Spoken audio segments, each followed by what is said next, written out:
দেশে ব্যাপক বিনোদন চলছে। কারণ বিনোদন হিরো হিরো আলম নাকি গেছিল ওবায়দুল কাদেরের নামে মামলা করতে।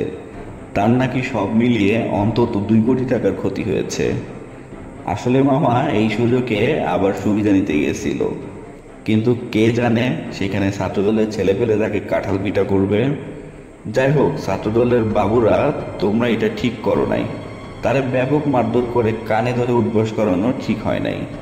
ছাত্রদলের ছেলে পেলে কেনই বা এমন করলো?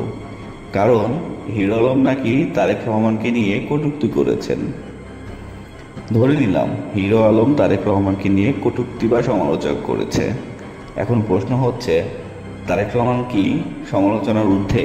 তার মানে আগামীর বাংলাদেশে আমরা তারেক রহমানকে নিয়ে সমালোচনা করতে পারবো না? হিরো আলম যদি তারেক রহমানের নামে মিথ্যা কটূক্তি করে থাকে, তাহলে সেটা তারেক রহমান সাহেব নিজেই দেখবেন। তিনি হিরো আলমের নামে মানহানির মামলা করবেন।